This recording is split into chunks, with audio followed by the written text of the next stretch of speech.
Assalamualaikum warahmatullahi wabarakatuh. Hello everyone, welcome to our poetry lesson video.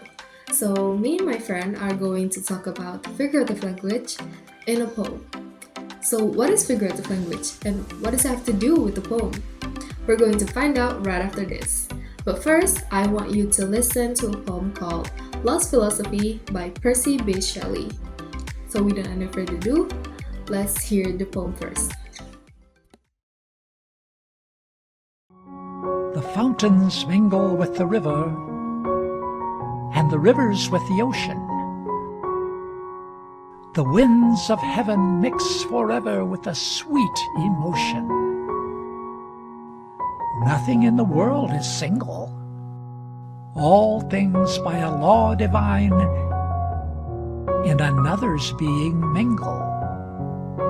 Why not I with thine? See, the mountains kiss high heaven, and the waves clasp one another. No sister flower could be forgiven if it disdained its brother. And the sunlight clasps the earth, and the moonbeams kiss the sea. What are all these kissings worth, if thou kiss not me?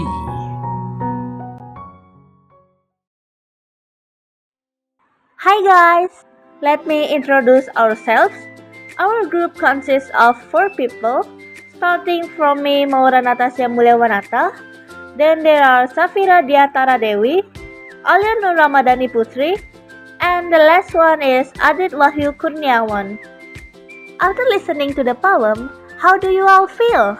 Do you feel happy or sad after listening? And do you know the meaning of the poem?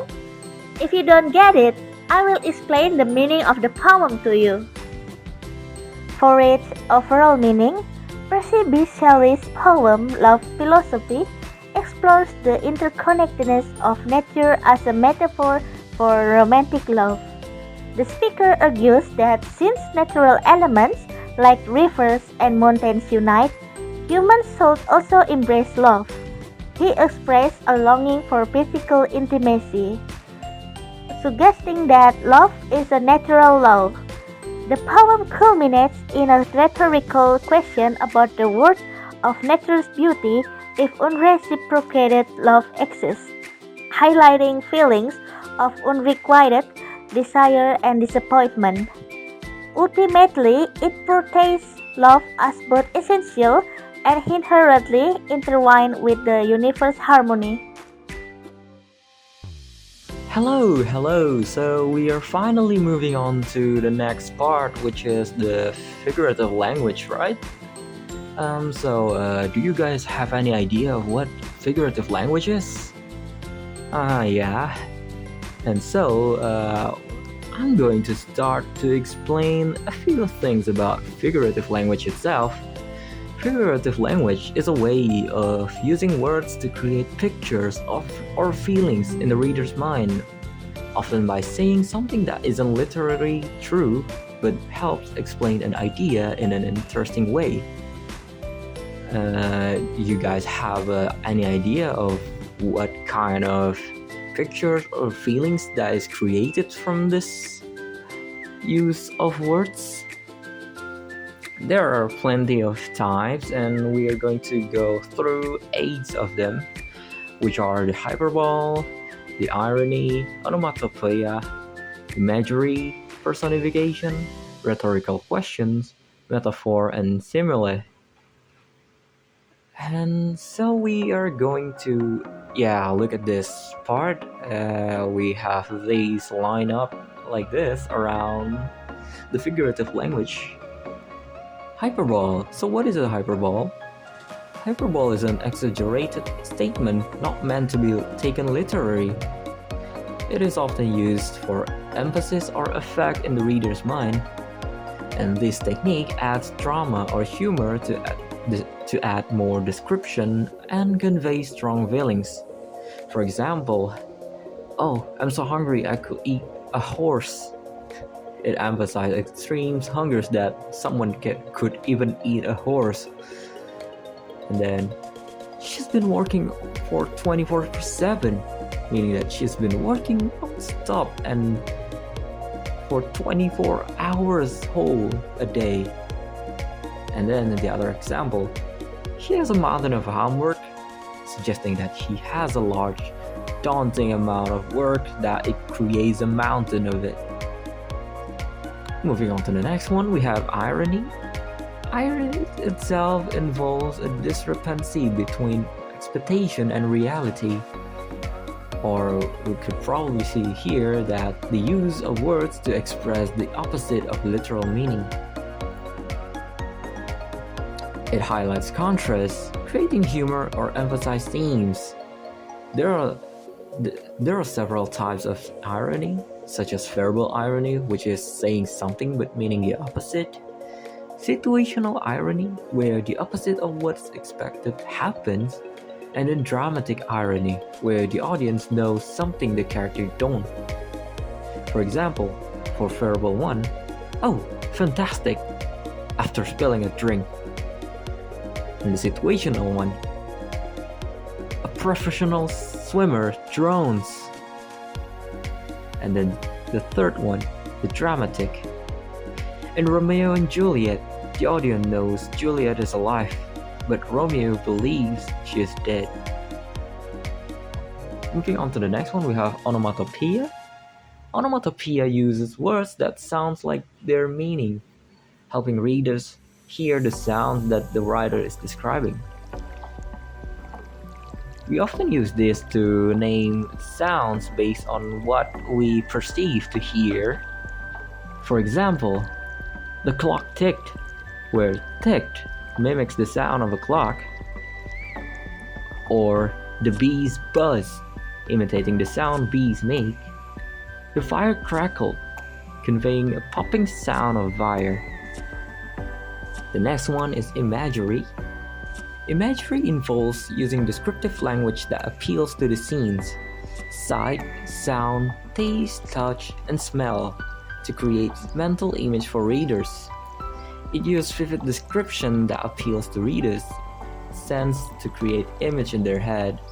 For example, the golden sun dipped below the horizon, casting a warm glow over the tranquil sea. This description evokes visual imagery and serene atmosphere. And then the next one is personification. Personification is where you add human attributes to non-human entities to make them relatable and enhancing emotional engagement. This technique helps readers to connect with nature or abstract concepts on a personal level. For example, the sun peeked through the clouds, as if the sound is shy or playful. Or, the old house groaned in the wind, suggesting the house makes sounds like a human in discomfort. Or, opportunity knocked on his door, meaning he has given a chance. On to the next one, we have rhetorical question. A rhetorical question is asked for effect rather than requiring an answer. It is often provokes thoughts or emphasizes a point. For example, "Isn't it time we took action?" This question encourages reflection on the urgency of action without expecting a direct response. And then moving on to the next one, we have metaphor. Metaphor is a figure of speech that makes an implicit comparison between two unlike things by stating that one thing is another. This technique helps convey deeper meanings or emotion without using like or as, creating a vivid imagery and connection between two concepts. For example, "He's a night owl," meaning he stays up late like an owl. Or, "Her heart is a stone," suggesting she is emotionally distant or cold, just as hard as stone. Or, "Time is a river," implying that time flows continuously and cannot be stopped, just like the river. And the last one is simile. Simile is similar to metaphor, but makes a direct comparison using the words like or as. This technique clarifies description by highlighting similarities between two different things. For example, her voice was like velvet, suggesting her voice is soft and smooth. Or, he fought like a lion, implying bravery and strength, just like how a lion is.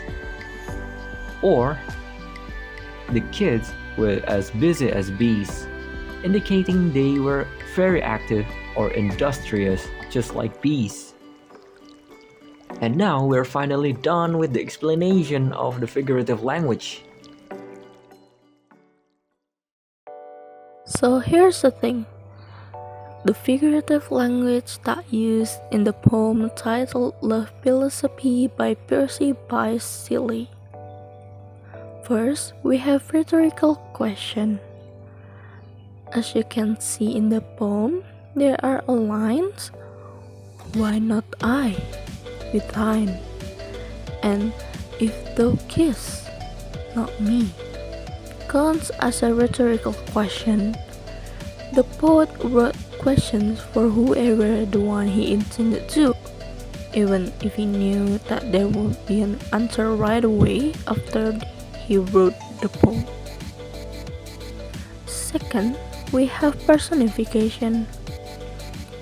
There are some examples of personification like the fountains mingle with a river, see the mountain kiss high heaven, the wave claps another, and the moonbeams kiss the sea. The words kiss, claps, and mingle are actions that usually be done by humans. Putting them as if they are verbs that are done from nature objects is what we call personification. It gives the poem a life for us to feel emotionally connected with. Third, imagery. Although it's the same line as a personification, the focus of imagery itself is to give an image or visual from the words alone. For example, fountains mingle with the river. The idea of fountains mingling with the rivers make us imagine a picture where fountains and river are closely tied with each other. Then, the sunlight claps the earth, and the moonbeams kiss the sea. Sunlight and moonbeams give us a vivid visualization of night and day, where the sunlight hits the ground and the moonlight is reflected on the surface of the sea.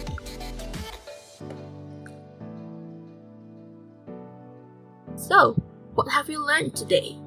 Leave it on the comment section below because I would love to read your thoughts about figurative language. Thank you guys for watching. I'll see you when I see you. Bye bye.